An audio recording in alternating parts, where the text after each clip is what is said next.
How do I turn down the noise? What can I do? He scratched his head.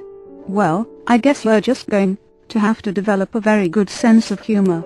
He bellowed with laughter, then yawned and stretched, not the way most people usually do, with arms extended out to the side, but just like a cat. He rounded his back, and I heard his spine go crack crack crack crack. Socrates, did you know that you look just like a cat when you stretched? Suppose I do, he replied nonchalantly. It's a good practice to copy the positive traits of various animals, just as we might imitate positive qualities of some humans. I happen to admire the cat. It moves like a warrior. And as it happens, you have modeled yourself after the jackass. It's time you started to expand your repertoire, don't you think? Yes, suppose it is, I answered calmly. But I was angry. I excused myself, and went home early, just after midnight, and slept for 5 hours before my alarm woke me, and I doubled back toward the station. At that moment, I made a secret resolution. No more playing victim, someone he could feel superior to. I was going to be the hunter. I was going to stalk him. It was still an hour until dawn, when his shift would end. I hid in the bushes that lined the bottom edge of campus, near the station. I would follow him, and somehow find joy. Peering through the foliage, I watched his every move. My thoughts quieted in the intensity of my vigil. My sole desire was to find out about his life away from the station, a subject about which he'd always been silent. Now I'd track down the answers myself.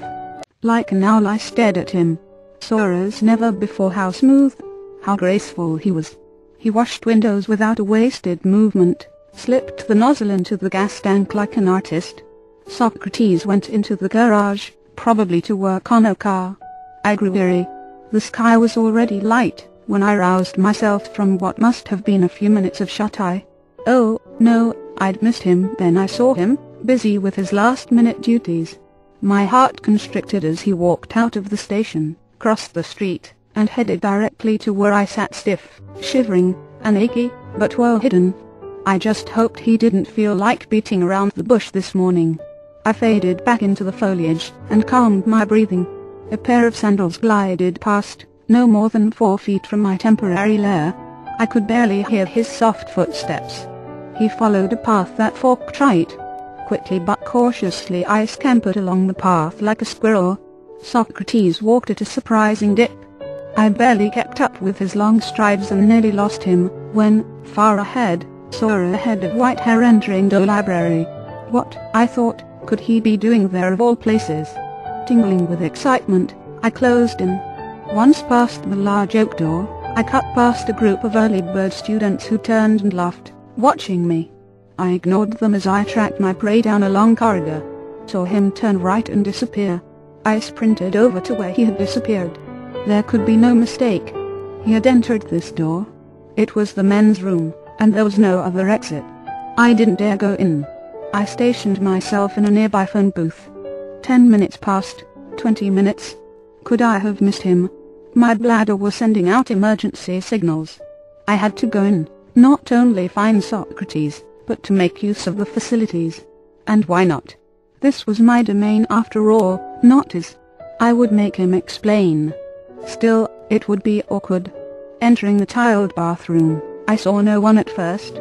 After finishing my own business, I started to search more carefully. There was no other door, so he still had to be there. One guy came out of a stall, and saw me hunched over, looking under the stalls. He hurried out the door with wrinkled brow, shaking his head. Back to the business at hand. I ducked my head for a quick look under the last stall. First I saw the backs of a pair of sandaled feet, then suddenly Soc's face dropped into view, upside down with a lopsided grin.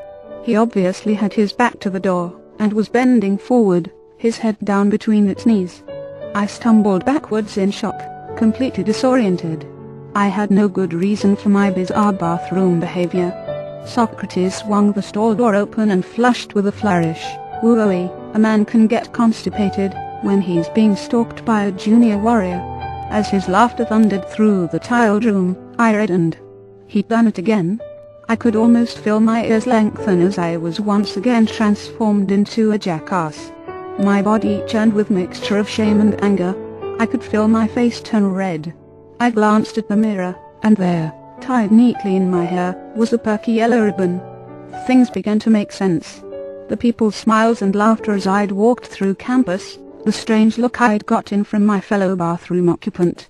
Socrates must have pinned it to my head, while I dozed off in the bushes. Suddenly very tired, I turned and walked out the door. Just before it swung shut, I heard Socrates say, not without a tone of sympathy in his voice, "That was just to remind you who is the teacher, and who is the student." That afternoon, I trained like the unleashed furies of hell. I talked to no one, and wisely, no one said a word to me. I quietly raged and swore I'd do whatever was necessary to make Socrates acknowledge me as a warrior. One of my teammates stopped me on my way out and handed me an envelope. "Someone left this in the coach's office. It's addressed to you, Dan. A fan of yours." "I don't know. Thanks, Hub." I stepped outside the door and ripped open the envelope. On an unlined piece of paper was written, "Anger is stronger than fear, stronger than sorrow. It is growing. You are ready for the sword, Socrates." Despite cutting free the next morning, fog had rolled in off the bay, covering the summer sun, chilling the air. I woke late, made some tea, and ate an apple. I decided to relax before tackling my daily activities, so I pulled out my small TV and dumped some cookies into a bowl. Switching on a soap opera, I immersed myself in someone else's problems. As I watched, mesmerized by the drama, I reached for another cookie and discovered that the bowl was empty. Could I have eaten all those cookies? Later that morning, I went running around Edwards Field. There I met White, who worked up at the Lawrence Hall of Science in the Berkeley Hills. I had to ask his name a second time, because I didn't catch it the first time, another reminder of my feeble attention and wandering mind. After a few laps, Dwight remarked about the cloudless blue sky. I had been so lost in thought, I hadn't even noticed the sky. Then he headed for the hills. He was a marathon runner, and I returned home, thinking about my self-defeating activity, if ever there was one. I observed that in the gym I kept my attention focused precisely on every action, but when I stopped soaring, my thoughts would again obscure my perception. That night I walked to the station early, hoping to greet Socrates at the beginning of his shift. By now I'd done my best to forget about yesterday's incident in the library, and was ready to hear any antidote to my hyperactive mind that Soc cared to suggest. I waited. Midnight arrived. Soon after, so did Socrates. We had just settled into the office when I started to sneeze, and had to blow my nose. I had a slight cold. Soc put the kettle on, and I began, as was my custom, with a question. "Socrates, how do I stop my thoughts, my mind, other than by developing a sense of humor?" First you need to understand where your thoughts come from, how they arise in the first place. For example, you have a cold now. Its physical symptoms tell you that your body needs to rebalance itself, to restore its proper relationship with sunlight, fresh air, simple food to relax into its environment. What does all this have to do with my mind? Everything. Random thoughts that disturb and distract you are symptoms.